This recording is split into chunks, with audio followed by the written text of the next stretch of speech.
Mari kita satu di dalam doa. Tuhan, kami bersyukur, berterima kasih untuk pagi ini. Kami boleh kembali berkumpul bersama di rumah-Mu. Kami sudah memuji, memuliakan nama-Mu. Tibalah saatnya bagi kami, untuk kami boleh bersama-sama merenungkan akan kebenaran firman-Mu. Tolonglah hamba-Mu Tuhan, di tengah segala keterbatasannya, supaya Tuhan memimpin, sehingga dapat menguraikan setiap kebenaran firman-Mu ini hanya dalam pimpinan-Mu. Sehingga baik hamba-Mu yang mempersiapkan dan juga setiap jemaat-Mu yang mendengarkan, kami sama-sama bertumbuh di dalam kebenaran firman-Mu. Terima kasih Tuhan, kami menyerahkan waktu di mana kami merenungkan firman-Mu ini hanya di dalam nama Tuhan Yesus, Juru Selamat kami yang hidup. Amin. Silakan duduk Bapak Ibu Saudara sekalian. Pagi ini tema yang diberikan adalah diubah semakin serupa Kristus.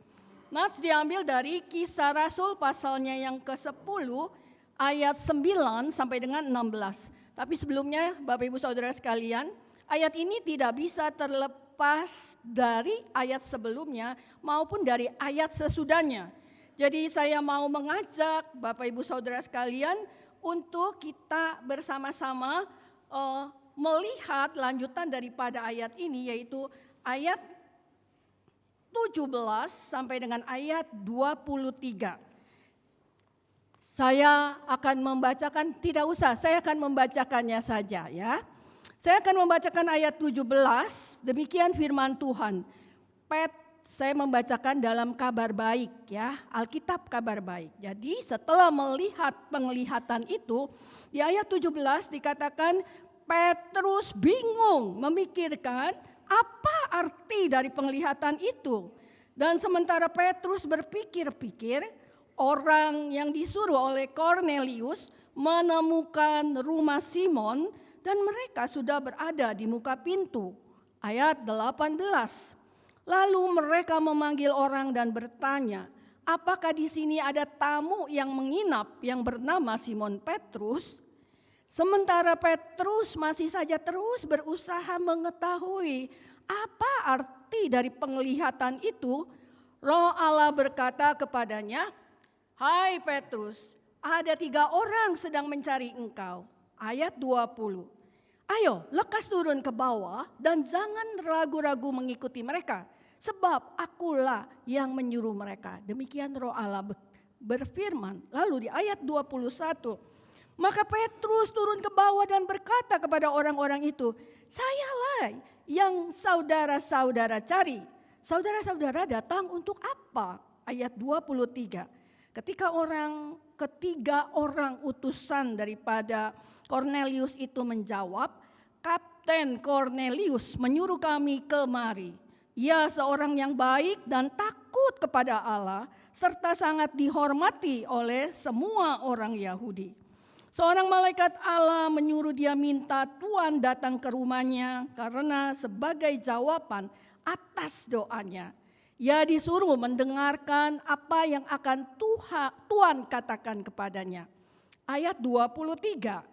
Maka Petrus mempersilahkan utusan daripada Kornelius itu masuk untuk menginap di situ. Besoknya baru Petrus bangun dan pergi bersama-sama dengan utusan dari Kornelius tersebut. Beberapa orang, yaitu rekan-rekan sepelayanan dari Petrus dari Yope, ikut juga. Demikian kita sudah membaca ayat selanjutnya dari kebenaran firman Tuhan pagi ini.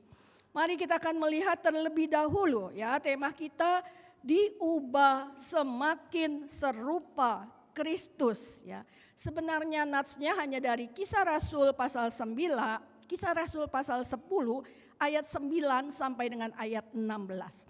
Mari kita akan melihat latar belakang daripada Kisah Rasul 10 ayat 9 sampai 16 ini. Seperti tadi saya katakan bahwa tidak bisa terlepas dari ayat sebelumnya dan ayat sesudahnya. Jadi kita mau melihat bagian besar dari Kisah Rasul 10 ayat 1 sampai 48 ini.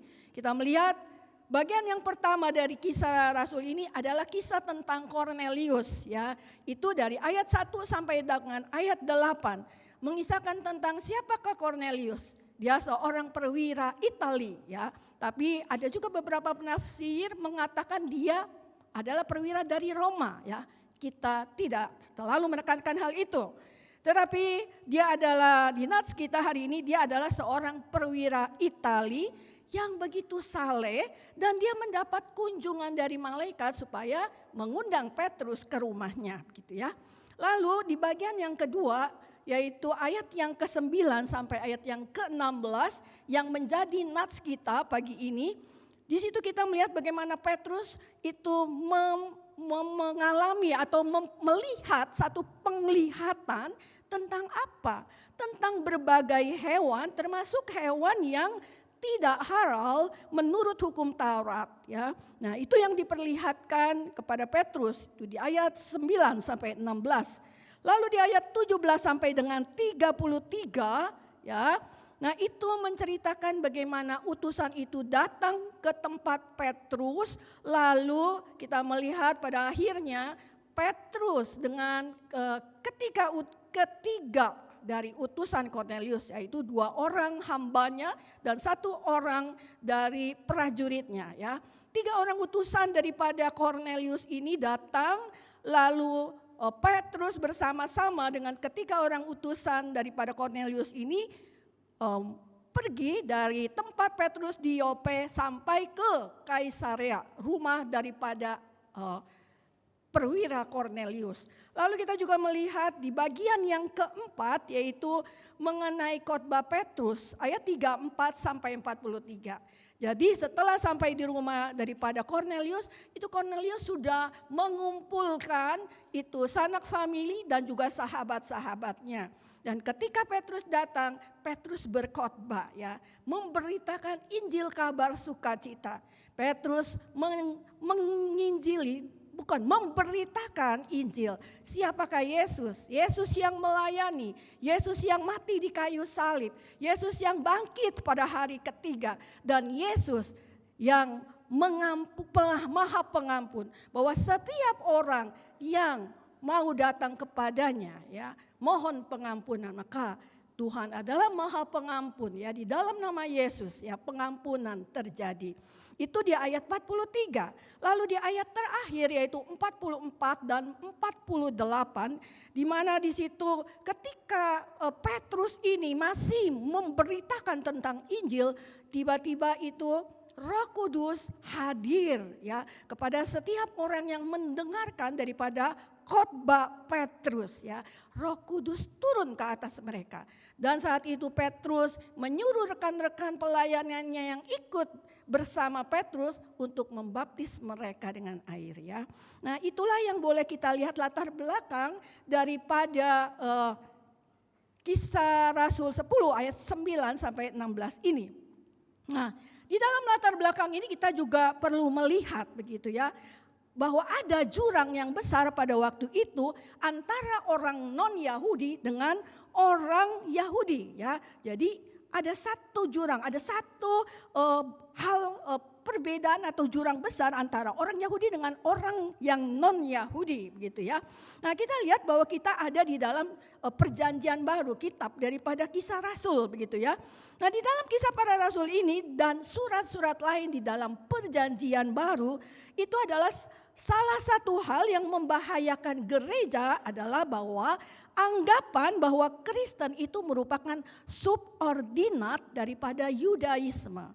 Nah, ini artinya Kristen itu merupakan agama turunan dari Yudaisme sehingga Kristen dinilai lebih rendah. Nah, ini masalahnya, sehingga, ya, karena itu maka Yudaisme beranggapan bahwa bila orang bertobat, begitu, ya, orang bertobat menjadi Kristen, maka orang tersebut itu harus menjadi orang Yahudi juga, ya. Bagaimana caranya menjadi orang Yahudi juga? mereka orang yang tadi ini, mereka itu sebelumnya harus menjalani sunat ya. Mereka harus menjalani ritual sunat dan juga hukum Taurat. Nah, jadi ini yang perlu kita lihat di dalam latar belakang. Dan atas dasar ini, orang Yahudi itu tidak boleh bergaul dengan orang non-Yahudi. Dan bahkan mereka tidak boleh masuk ke rumah orang non-Yahudi begitu ya. Nah, kepercayaan atau tradisi ini mereka percayai atas dasar Ulangan pasal 7 ayat 1 sampai dengan ayat 5 ya. Jadi kalau orang Yahudi di sini kita lihat punya anggapan bahwa orang-orang non-Yahudi itu tidak kudus berdasarkan hukum Taurat. Jadi orang-orang non-Yahudi ini dianggap mereka tidak kudus karena belum hidup sesuai Taurat begitu ya. Jadi kalau orang-orang dari Yahudi ini kontak fisik dengan orang-orang non-Yahudi, maka akan membuat orang-orang Yahudi itu juga menjadi tidak kudus atau najis ya. Nah, ini yang kita perlu melihat di dalam latar belakang ini. Tetapi perlu kita ingat juga ya, tadi dikatakan bahwa orang Yahudi itu tidak boleh bergaul dengan orang non-Yahudi, bahkan tidak boleh masuk ke dalam rumah orang non-Yahudi didasarkan pada Ulangan pasal 7 ayat 1 sampai dengan 5. Nah, kita tahu Pentatut, kitab yang ditulis oleh Musa itu ada 5. Kejadian, Keluaran, Imamat, Bilangan, dan Ulangan. Dan salah satu daripada kitab Taurat ini yaitu adalah kitab Ulangan tadi, kitab Ulangan pasal 7 ayat 1 sampai 5 tadi ya, yang melarang orang Yahudi bergaul dengan orang non-Yahudi. Tetapi sekali lagi, kitab Ulangan adalah kitab perjanjian lama, konteksnya perjanjian lama. Yesus belum lahir Yesus belum datang ke dalam dunia ini, yaitu perjanjian lama, jadi konteksnya. Dan kita tahu di dalam perjalanan bangsa Israel dari keluar dari perbudakan Mesir untuk bisa masuk ke tanah Kanaan. Nah, karena inilah ya, ini orang Israel yang Tuhan Allah tidak mau kalau orang Israel ini masuk ke tanah Kanaan, itu nanti akan terpengaruh dengan orang-orang Kanaan yang pada waktu itu menyembah dewa-dewa, ilah-ilah ya. Nah, karena inilah maka ya Musa di dalam atas perintah Tuhan di dalam Ulangan 7 ayat 1 sampai 5 ini, orang Yahudi nggak boleh bergaul dengan orang non-Yahudi. Nah, orang non-Yahudi dalam konteks Ulangan ini menunjuk kepada apa? Orang Kanaan saja sebenarnya ya, orang-orang Kanaan ya, supaya nggak boleh bergaul, nanti bisa ikut menjadi penyembah berhala. Nah, kita lihat. Tetapi ya, kalau kita melihat di dalam konteks Kisah Rasul itu udah masuk di dalam perjanjian baru. Yesus sudah lahir begitu. Jadi sebenarnya ya, apa yang menjadi larangan kitab Taurat ini sebenarnya sudah tidak berlaku. Karena ketika Yesus datang ke dalam dunia ini, Yesus adalah kegenapan hukum Taurat. Jadi sebenarnya ini gak boleh berlaku lagi, gak boleh ditaati lagi ya, kira-kira seperti itu. Karena Yesus adalah kegenapan dari hukum Taurat. Tetapi kalau kita melihat nanti bagaimana si Petrus begitu ya, salah satu rasul daripada murid-murid, salah satu rasul atau murid Tuhan Yesus ternyata juga belum memahami akan konteks akan hal ini ya. Kira-kira seperti itu yang kita boleh melihat di dalam latar belakang kitab Kisah Rasul 10 ayat 9 sampai 16 ini. Lalu kita masuk di dalam pendahuluan. Nah, Bapak Ibu Saudara sekalian, tema kita adalah diubah semakin serupa dengan Kristus begitu ya. Nah, Bapak Ibu Saudara sekalian, di dalam keluarga kami kalau setiap Imlek kita ada kumpul keluarga bersama dengan keluarga dari almarhum papa saya. Jadi kita kumpul ya kalau Imlek, kumpul bersama, makan bersama begitu ya. Nah, menarik ya ketika kumpul bersama, salah satu dari saudara papa saya ini kalau setiap tahun kita datang, dia memperhatikan kami anak-anak dari papa dan mama ya. Nah menariknya salah satu dari saudara papa ini mengatakan ketika dia melihat almarhum adik saya Moifa, dia mengatakan, wah ini mirip dengan papa kamu ya, karakternya, cara dia bicara, gayanya begitu ya. Ini mirip ya dengan papa kamu. Orangnya ramah dan orangnya sabar dalam karakter. Lebih sabar daripada kalian semua ya. Lalu itu tentang almarhum adik saya Moifa. Lalu dia juga melihat cici saya Moifong dan dia mengatakan bahwa wah gitu ya. Kalau ini lebih wajahnya mirip seperti mama kamu begitu ya. Dan ternyata di dalam keterampilannya memasak ini benar-benar mirip mama kamu. Nah ya, semakin kita menjadi dewasa, saudara papa itu menyata tuh kan gitu ya. Nah, di sini intinya adalah bahwa di dalam satu keluarga pada umumnya begitu ya, anak-anak itu akan menyerupai, akan serupa ya dengan orang tuanya. Entah dengan ayahnya, entah dengan ibunya begitu ya. Entah keserupaannya dalam wajah atau entah keserupaannya dalam cara berbicara ya dan lainnya gitu ya. Nah, intinya seperti itu. Nah, pagi ini kita melihat di sini bahwa diubah semakin serupa dengan Kristus. Nah, dalam relasi kita sebagai anak Tuhan dan Tuhan sebagai Bapa kita, maka relasinya adalah anak dan Bapa, begitu ya. Nah, dalam relasi ini ya sudah seperti yang saya katakan, karena kita anak Tuhan, maka kita ya seharusnya menyerupai siapa? Menyerupai Bapa kita, yaitu Tuhan Yesus Kristus. Semakin kita bertumbuh di dalam kebenaran firman Tuhan, kita semakin mirip, kita semakin menyerupai ya Bapa kita, yaitu Tuhan Yesus Kristus. Nah, itu kita boleh melihat di dalam pendahuluan, lalu kita akan masuk di dalam apa yang menjadi perenungan kita pagi ini begitu ya. Isi di dalam renungan ini. Tadi kita melihat dan sudah membaca di ayat 9 sampai 16 gitu ya.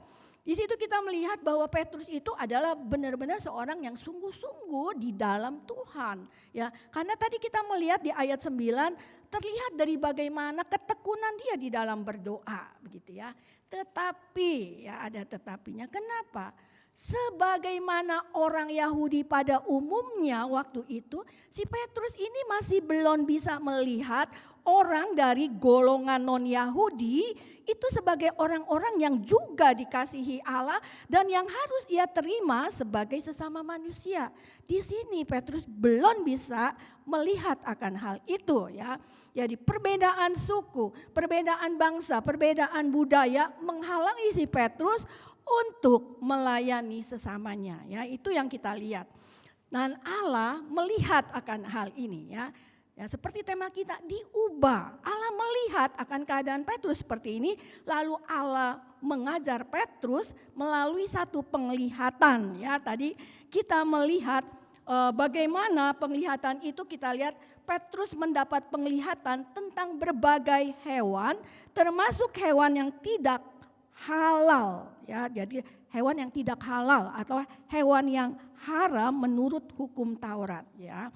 Nah, kemudian kalau kita tadi baca ada suara yang berkata supaya si Petrus menyembelih hewan itu dan memakannya. Dan kita tahu waktu itu Petrus sedang lapar dan makanan sedang dipersiapkan ya. Ya suara itu mengatakan sembelih hewan itu dan makan begitu ya. Tapi di sini Petrus menolak. Kenapa? Karena sekali lagi Petrus adalah orang Yahudi tulen ya. Dan tadi kita sudah lihat di dalam latar belakang bahwa tradisi kebudayaan Yahudi melarang orang Yahudi untuk makan makanan hewan yang tidak halal. Dan sekali lagi ini dasarnya adalah dari Imamat pasal 11 dan Ulangan 14 ayat 3 sampai 20. Ini kitab Taurat begitu ya. Nah, ketika hal ini terjadi, suara itu berkata, Petrus menolak ya, suara itu berkata, apa yang dinyatakan halal oleh Allah, jangan kamu nyatakan haram, ya. Itu suaranya. Dan sekali lagi, penampakan ini terjadi sampai 3 kali, ya. Berulang sampai 3 kali. Nah, pengulangan ini menunjukkan penegasan akan pesan itu. Artinya ada pesan yang sebenarnya mau disampaikan lewat penglihatan daripada si Petrus ini, ya, ketika ketika Allah memperlihatkan dari penglihatan ini. Nah, Bapak Ibu Saudara sekalian, ya, kalau kita melihat di sini, tadi kita baca di ayat 17, ya, ketika Petrus melihat penglihatan itu, si Petrus lagi memikirkan nih, apa sih maknanya? Apa sih arti daripada penglihatan itu? Pesannya apa, begitu ya? Nah, ketika Petrus terus masih memikirkan apa makna dari penglihatan itu, tadi kita baca, ya. Pada saat yang bertepatan Petrus memikirkan, pada saat yang bertepatan itu 3 orang utusan dari Kornelius datang, begitu ya. Dan Roh Allah bicara kepada si Petrus, turun. Temui orang itu dan pergilah bersama dengan orang itu. Kenapa? Karena aku Tuhan Allah yang mengutus orang itu kepadamu, ya. Nah, kita melihat di sini. Kemudian Petrus taat, dia langsung turun lalu dia tanya begitu, apa keperluan dari utusan ini. Nah, setelah Petrus mengetahui alasan kedatangan mereka, barulah Petrus mengerti, memahami apa arti penglihatan itu, gitu ya. Apa artinya? Jadi Petrus sadar bahwa di hadapan Allah semua orang itu, baik orang Yunani maupun orang non-Yunani, sama-sama memiliki kesempatan untuk menerima Yesus sekaligus diterima oleh Tuhan sebagai anak-anaknya, ya.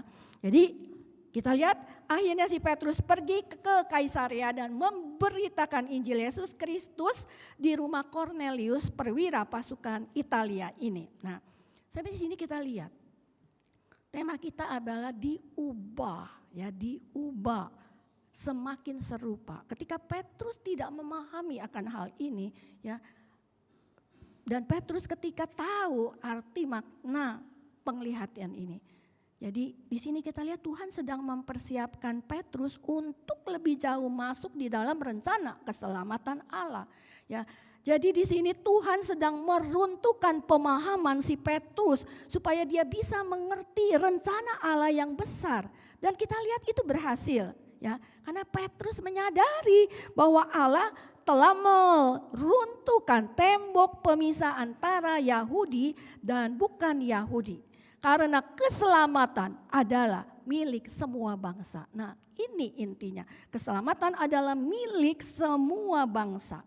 Dan kalau kita tadi lihat di dalam pembagian Kisah Rasul 10, pada akhirnya di ayat 4 kita melihat tadi ayat 45-46. Bagaimana ketika Petrus masih menyampaikan akan berita Injil, Roh Kudus itu turun ke atas mereka, ya.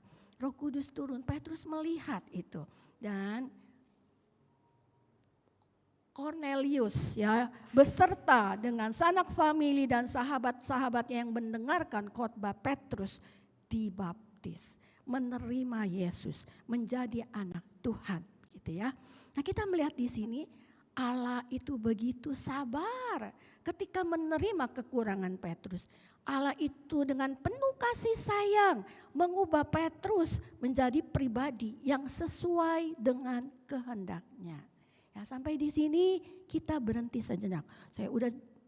Kita sama-sama melihat kebenaran firman Tuhan ini. Lalu, yang menjadi pertanyaan kita bersama, ya, adakah di dalam kehidupan kita saat ini, dalam keseharian kita saat ini, gitu ya, kita juga mempunyai kecenderungan seperti si Petrus, membeda-bedakan orang berdasarkan apa? Suku, pendidikan, ya, kekayaan, status sosial, gitu ya. Nah, ini menjadi satu refleksi kita bersama, ya. Kalau ternyata kita seperti si Petrus, ya, dan hari ini kita sudah mendengar renungan firman Tuhan ini, Mari ya, kita juga minta Tuhan, ubahkan saya supaya saya lebih mampu menerima dan melayani setiap orang yang Tuhan kirimkan pada kita sebagai pribadi yang sama-sama membutuhkan Yesus Kristus sebagai Tuhan dan Juru Selamat mereka. Ya. Nah, ketika saya menyiapkan renungan ini, saya jadi teringat. Ya, teringat dengan siapa? Dengan satu teman renang saya ya. Jadi kalau saya berenang secara rutin, saya bertemu dengan teman-teman ya pada hari yang sama, pada jam yang sama, dan saya punya teman-teman di dalam tempat berenang itu. Salah satunya adalah Tina gitu ya. Nah, saya nggak tahu sebenarnya si Tina itu ya, karena kita hanya berenang, happy-happy gitu ya, biar sehat ya. Nah, ketika dalam salah satu percakapan waktu itu mau lebaran gitu ya, lalu saya tanya, Tina, kamu udah tanggal segini kok belum pulang kampung, nanti macet loh ya. Tapi Tina mengatakan, saya tidak ikut lebaran, saya ikut Natalan gitu ya. Oh, kamu ikut Natalan gitu ya. Oh ya, tetapi kemudian dia menceritakan bagaimana dia dari merayakan lebaran sampai dia bisa merayakan Natal begitu ya, bersama dengan bosnya, majikannya. Nah, dari percakapan itu ternyata saya baru tahu, padahal udah bertahun-tahun gitu ya renang sama-sama. Dia pekerjaannya adalah asisten rumah tangga ya. Dia asisten rumah tangga gitu ya. Nah, menarik ya. Kenapa dia asisten rumah tangga tapi dia menyatakan bos saya, majikan saya ini beda sekali dengan majikan-majikan saya yang lain ya. Dia anak Tuhan yang baik ya. Dia setiap minggu beribadah ya, tapi dia enggak terlalu aktif ya. Dia hanya jemaat biasa gitu ya. Nah, itu saya belum jadi anak Tuhan kata dia. Tapi ketika saya bekerja di tempat dia, saya merasakan kasih Tuhan dan sentuhan dia dalam memandang saya sebagai asisten rumah tangga ya.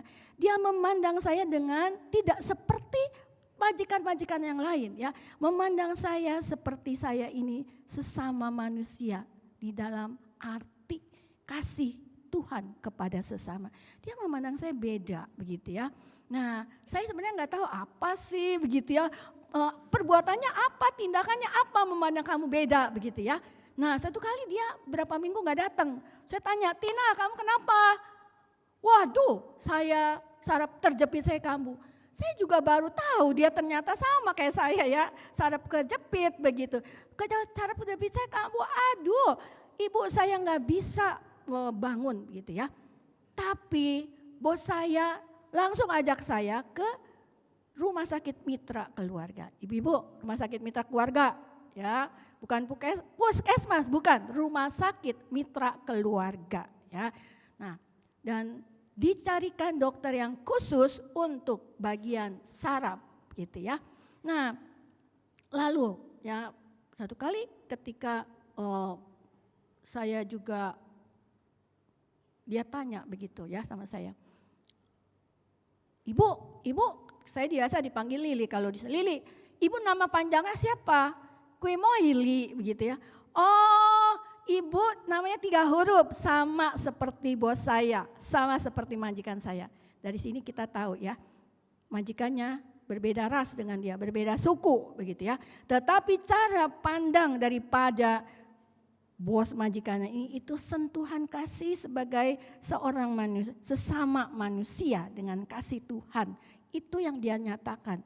Ya bagaimana kemudian akhirnya dia tertarik, terus dia mau mengerti, ya tahu siapa Yesus. Nah, ini bosnya pelan-pelan diajak ya masuk ke dalam iman kepada Yesus Kristus ya. Jadi ketika dia menceritakan ini, dia itu sudah menjadi anak Tuhan ya. Nah, Bapak Ibu Saudara sekalian, kita melihat di sini ya, bagaimana jemaat ini sudah Tuhan ubahkan ya, seperti Petrus yang sudah Tuhan ubahkan ya. Bagaimana dalam sikap dia sebagai atasan terhadap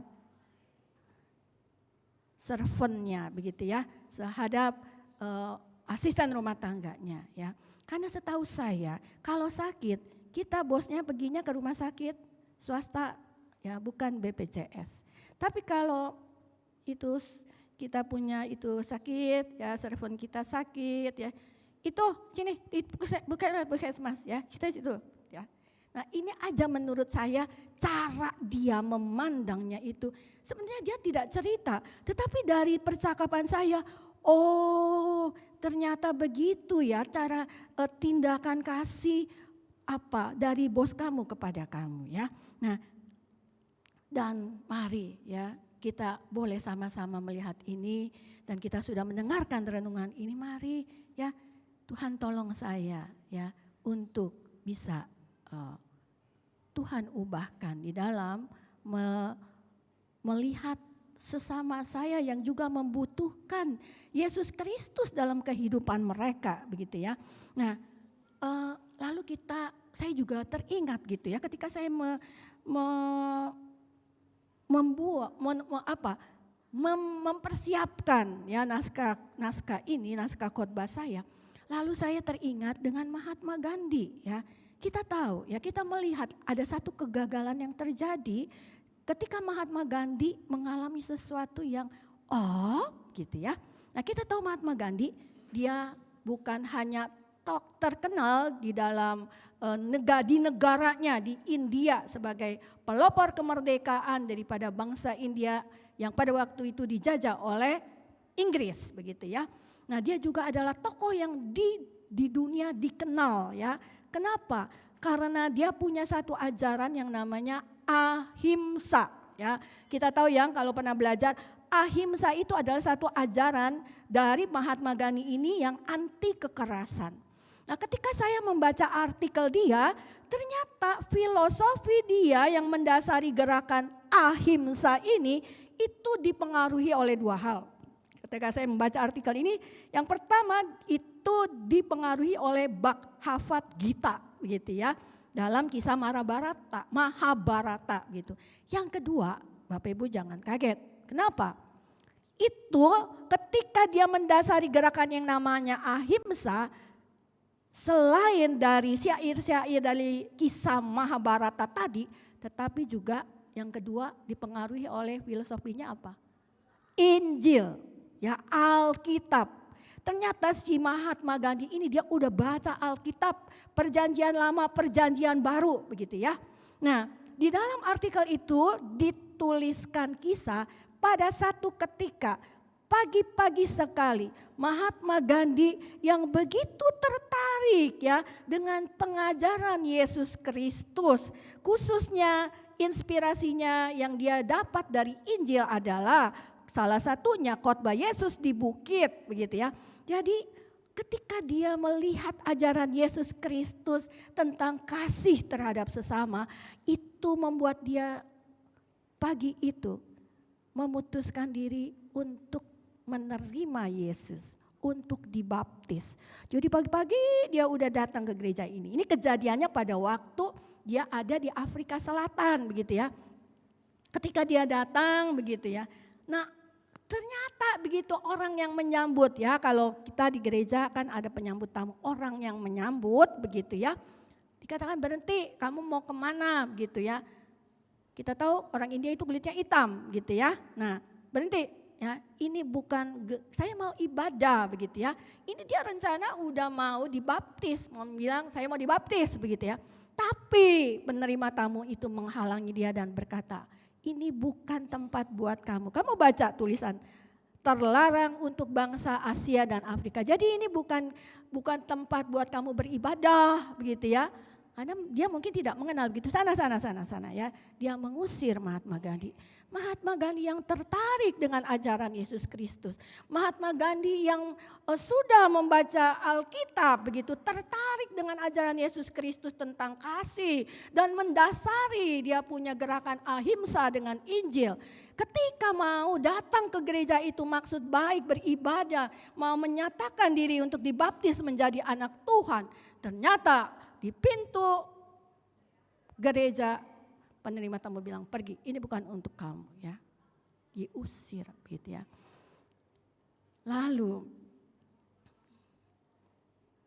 beberapa waktu kemudian ya, di kemudian hari ada satu misionaris yang namanya Stanley Jones. Dia tanya kepada si Gandhi, "Gandhi, ya kamu ini gimana ya? Kamu itu sering mengutip kata-kata Kristus. Tetapi mengapa kamu terlihat keras sekali menolak untuk menjadi pengikut Kristus?" Lalu Mahatma Gandhi berkata, "Saya tidak pernah menolak ajaran Yesus Kristus. Itu luar biasa baiknya ajaran Yesus Kristus ya. Tetapi saya tidak suka dengan pengikut Kristus ya. Dia suka dengan ajaran Kristus tetapi dia tidak suka dengan pengikut Kristus. Saya tidak suka dengan pengikut Kristus." Dan dia mengatakan, jika orang-orang Kristen benar-benar hidup menurut ajaran Kristus seperti dalam Alkitab, maka seluruh India saat ini sudah menjadi Kristen ya, bahwa seluruh India sudah menjadi Kristen pada hari ini. Bapak Ibu Saudara sekalian, kita melihat di sini ya gambaran bagaimana penerima tamu tadi itu belum ya melakukan apa yang menjadi perintah Tuhan. Bagaimana melihat sesama yang membutuhkan keselamatan di dalam Yesus Kristus. Sama seperti dia butuh Yesus Kristus sebagai juru selamat, orang itu Mahatma Gandhi juga butuh, tetapi dia ditolak ya. Sana kamu ya. Nah, Bapak Ibu Saudara, kita belajar dari hal ini ya. Lalu bagaimana gitu ya supaya kita diubah menjadi serupa Kristus ya. Poinnya sangat sederhana ya. Perhatikan. Ini Cornelius ya, dia berdoa, ya saleh begitu ya. Dia berdoa, malaikat Tuhan datang gitu ya. Malaikat Tuhan bilang, "Kamu itu cari orang yang namanya si Petrus ya. Namanya Simon Petrus, dia nginep di rumah penyama kulit tapi namanya juga Simon. Ya kamu cari itu si Petrus ya. Nah, kamu undang dia datang ke rumah kamu. Nah, nanti kalau dia udah datang ke rumah kamu, dia akan berkata-kata ya, dan kamu mendengarkanlah kata-kata si Simon Petrus ini." Itu Cornelius ya pada waktu berdoa mendapat kunjungan dari malaikat tadi ya. Isi pesannya seperti itu. Nah, kita lihat pesan dari malaikat Tuhan ini menyatakan ketika malaikat Tuhan bicara, itulah firman Tuhan ya. Itulah firman Tuhan. Nah, jadi ketika dia bicara, si Cornelius mendengar, dia tidak hanya mendengar, terus dia taat melakukan. Dari mana kita tahu? Kita kalau baca lihat, ketika dia mendengar akan hal itu, dia melakukan. Dia cepat panggil utusannya 2 orang ya, hambanya, kamu dan satu lagi prajurit dia, ya temenin nih, jadi bertiga. Pergi ke rumah yang orangnya namanya Simon Petrus, ada di rumah penyama kulit namanya Simon begitu. Jadi lihat respon ketika mendengar akan firman Tuhan gitu ya. Dia tidak hanya mendengar untuk dilupakan, dia mendengar terus dia taat, dia lakukan, langsung dia pergi. Lihat ketaatan melakukan perintah Tuhan. Lalu kita perhatikan si Cornelius. Cornelius waktu melihat penglihatan itu ya, hewan-hewan yang haram gitu ya. Terus apa nih maksudnya Tuhan? Kenapa saya disuruh sembelih, disuruh makan? Tuhan, saya nggak mau. Apa maksud ini Tuhan ya? Ini ada maksudnya penglihatan ini karena diulang sampai 3 kali begitu ya. Apa maksudnya Tuhan? Ini ada penegasan, ada pesan gitu ya. Dia lagi pikir-pikir dan ya Roh Allah mengatakan, kamu ada yang mencari 3 utusan. Kamu turun dan kamu pergi bersama orang itu karena aku yang menyuruh mereka datang kepadamu. Kita lihat, si Petrus enggak, Tuhan mikir-mikir dulu lagi, aduh Tuhan enggak. Di firman dikatakan tadi, dia turun langsung dia tanya, apa keperluan kamu ya.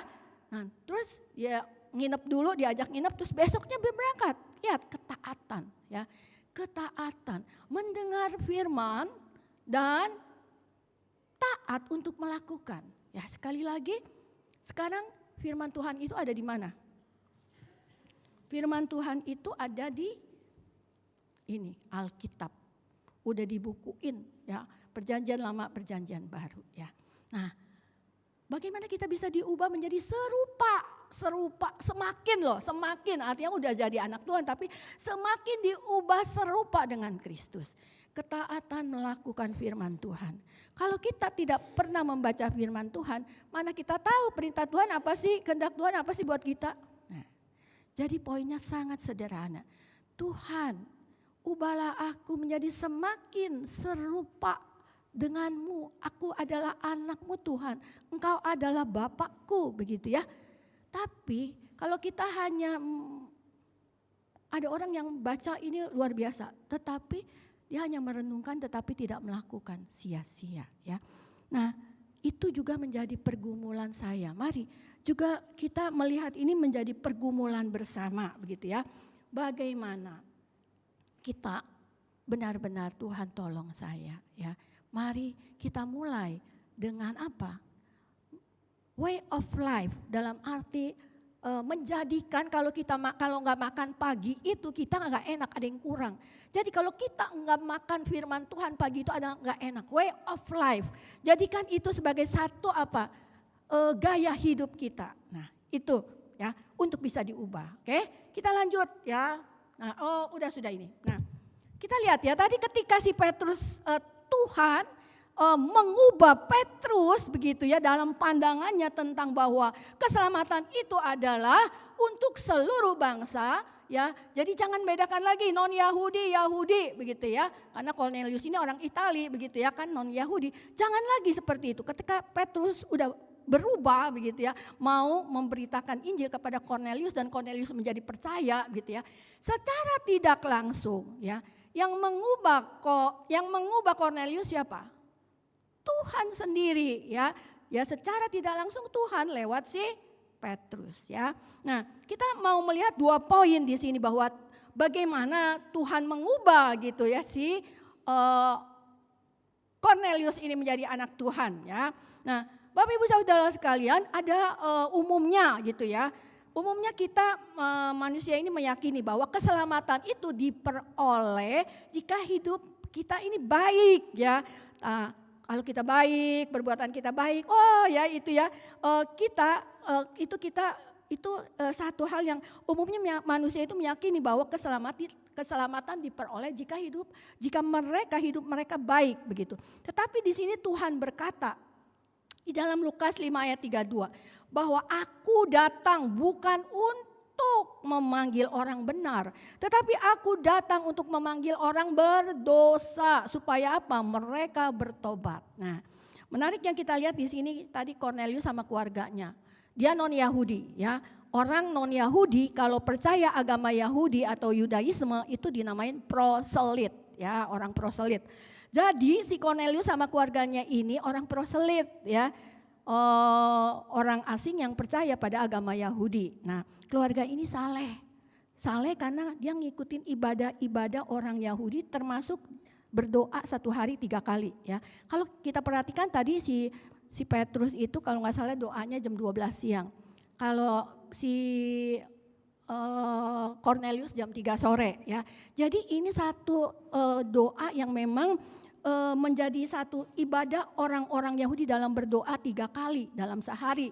Jam 9, jam 12, jam 3 sore. Nah, dan mereka juga keluarga si Cornelius ini memberi sedekah. Artinya apa? Suka berbagi dengan sesama gitu ya. Tapi menarik kalau kita lihat, kita mau melihat satu hal. Apa yang kita lihat?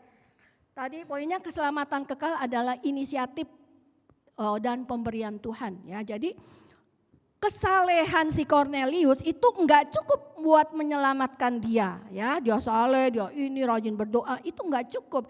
Karena keselamatan itu hanya ada di dalam iman percaya kepada Yesus Kristus. Jadi salvation by faith begitu ya. Nah, kita harus mengubah pandangan bahwa bukan karena si Cornelius ini orang yang saleh, jadi Tuhan mau dia menyelamatkan dia, bukan ya. Tuhan bukan seperti itu ya.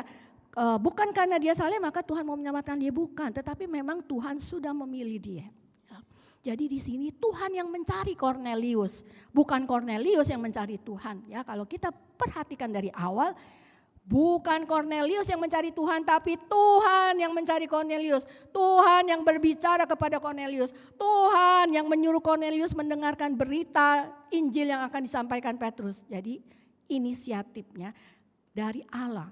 Keselamatan yang kekal itu bukan atas dasar inisiatif manusia, tetapi inisiatif Allah yang mau menyelamatkan seseorang. Jadi ini inisiatif. Jadi kalau boleh dibilang inisiatif Allah artinya itu pemberian Allah. Ya, kalau kita bilang anugerah Allah, ya, kasih karunia Allah gitu ya. Nah, jadi kasih karunia itu bukan karena perbuatan baik kita, bukan karena usaha kesalehan kita, bukan ya.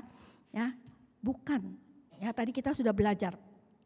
Jadi kasih karunia itu bahkan ya Tuhan berikan kepada orang yang mungkin kita melihat, aduh ini mah susah ya, ngapain ini mungkin diselamatkan, jangan diselamatkan Tuhan gitu ya.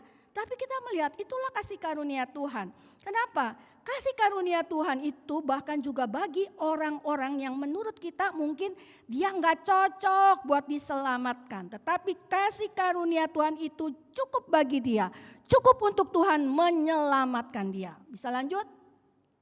Nah, jadi kita melihat di sini ya. Kita tahu siapa yang mendapatkan anugerah ini?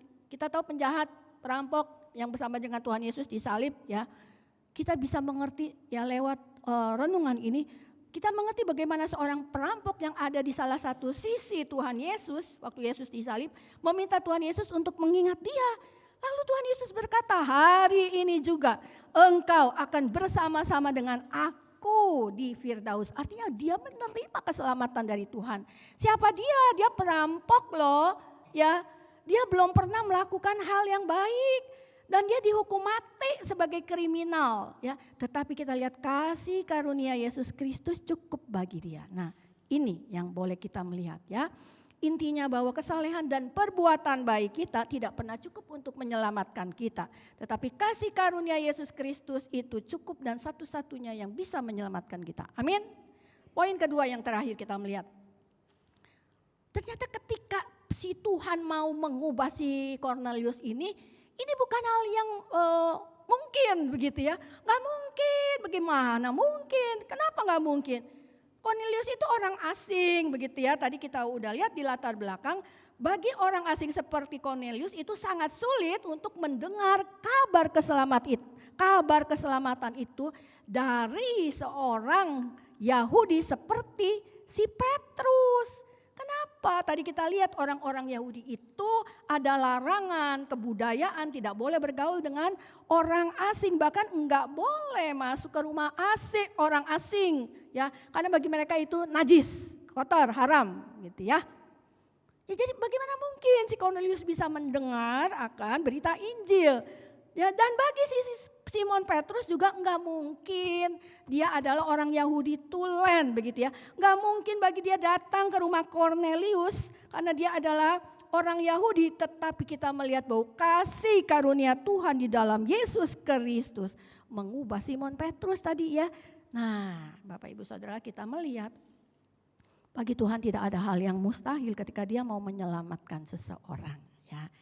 Nah, sampai di sini kita berhenti sejenak sebelum kita tutup ya. Mari menjadi perenungan kita bersama ya. Saat ini kita sudah menjadi anak Tuhan ya.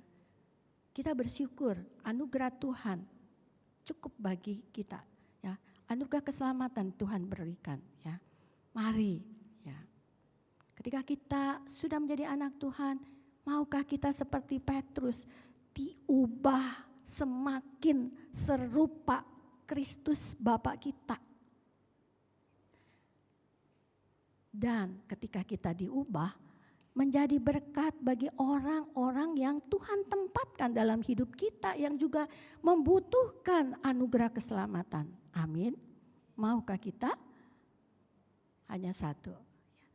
Datang dengan ketaatan untuk melakukan apa yang menjadi perintah Tuhan. Amin. Mari kita berdoa. Tuhan, terima kasih untuk renungan pagi ini yang boleh mengingatkan kami.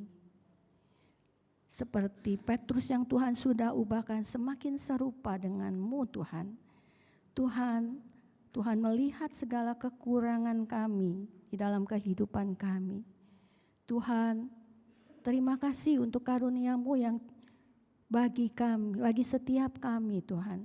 Terima kasih Tuhan, kami rindu seperti renungan pagi ini diubah semakin serupa dengan Kristus. Sebagai anak-Mu, kami rindu Tuhan menjadi semakin serupa dengan-Mu sebagai Bapa kami. Tuhan, tolonglah kami. Ketika saat ini, sampai hari ini, kadang kami gagal melakukan apa yang menjadi renungan pagi ini. Tuhan, tolong kami, mampukanlah kami Tuhan, untuk kami terus belajar menerapkan renungan firman-Mu hari lepas hari dalam hidup kami. Kadang kami jatuh bangun Tuhan, tetapi kami mau bangkit dan semakin lebih baik dan lebih baik lagi. Tuhan menolong setiap kami. Kami percaya bersama Tuhan, Tuhan memampukan kami. Terima kasih Tuhan, di dalam nama-Mu kami sudah berdoa dan mengucap syukur. Amin.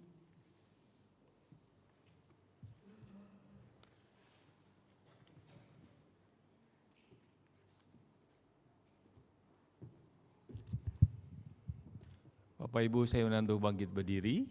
Kita akan merespon firman Tuhan dengan membacakan pengakuan iman rasuli bersama-sama. Mari kita mulai.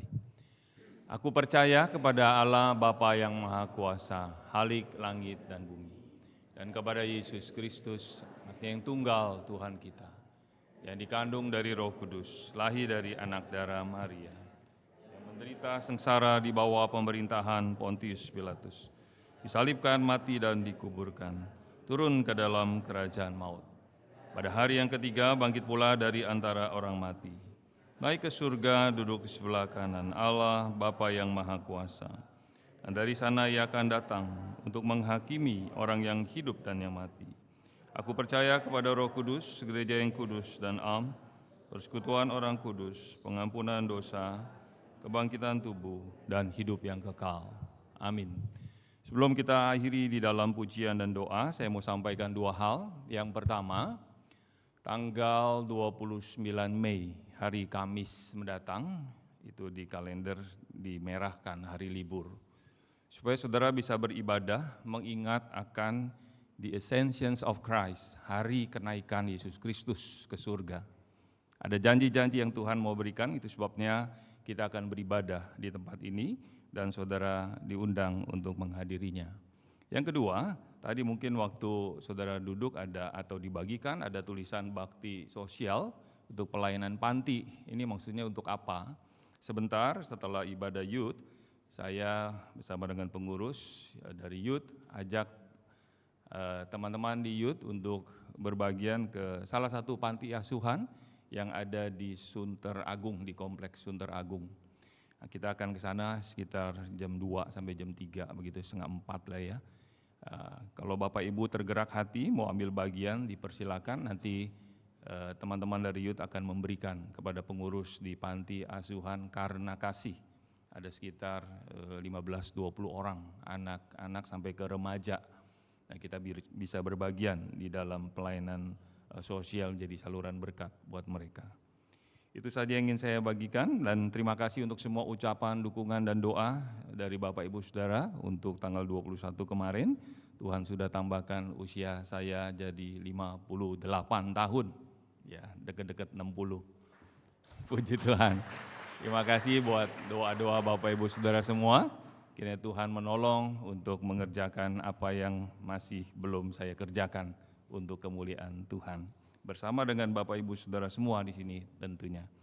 Kita akan menaikkan pujian tadi yang indah, temponya dipercepat. Seperti Tuhanku, aku rindu supaya jadi lembut, rendah hati, kerja, berani, benar, dan menjadi serupa, semakin serupa Kristus. Amin Bapak Ibu.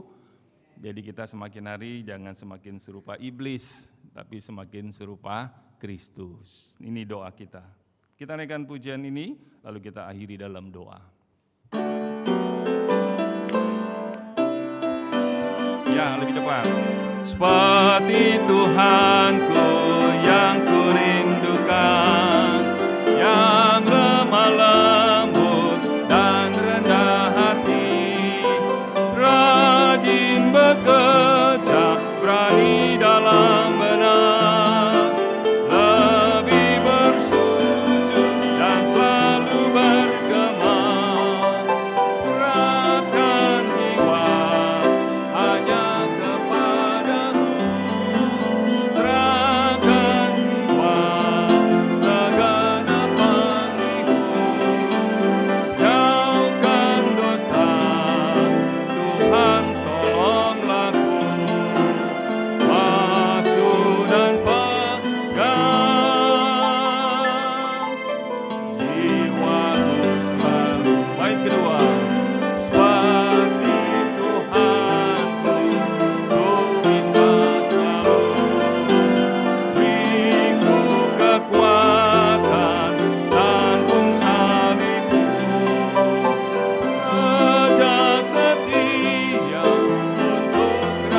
inilah kerinduan kami, biar semakin hari kami semakin serupa dengan Kristus.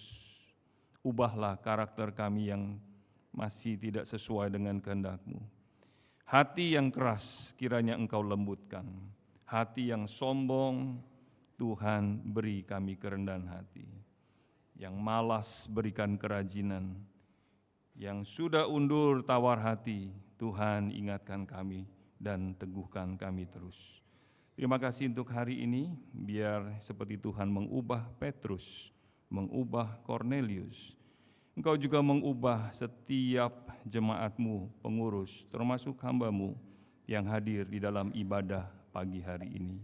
Agar hidup kami terus-menerus menjadi garam, menjadi terang, sampai berjumpa dengan Engkau. Inilah seluruh doa kami naikkan, dan Tuhan yang terus mengajar kami berdoa. Seperti Tuhan Yesus mengajar para murid-Nya berdoa, Bapa kami. Bapa kami yang di surga, dikuduskanlah nama-Mu, datanglah kerajaan-Mu, jadilah kehendak-Mu di bumi seperti di surga. Berikanlah kami pada hari ini makanan kami yang secukupnya, dan ampunilah kami akan kesalahan kami, seperti kami juga mengampuni orang yang bersalah kepada kami. Janganlah bawa kami dalam pencobaan, tapi lepaskanlah kami daripada yang jahat. Karena Engkaulah yang mempunyai kerajaan dan kuasa dan kemuliaan sampai selama-lamanya. Amin. Doksologi.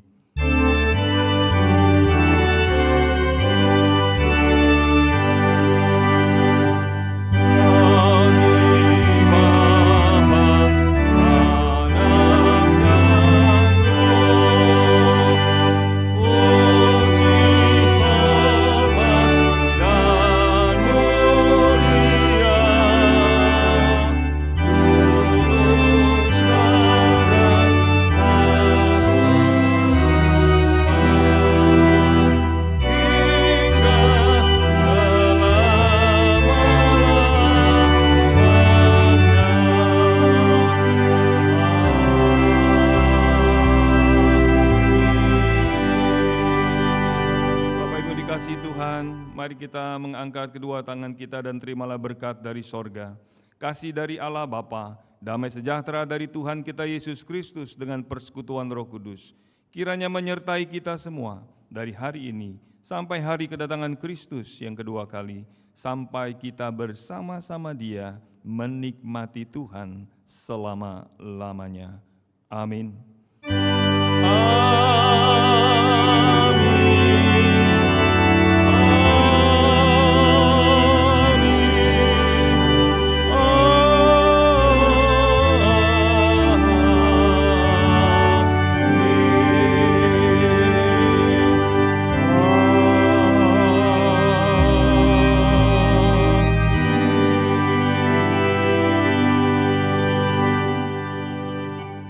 Amin. Silakan duduk dan bersatu sejenak. Ibadah telah selesai. Tuhan Yesus memberkati.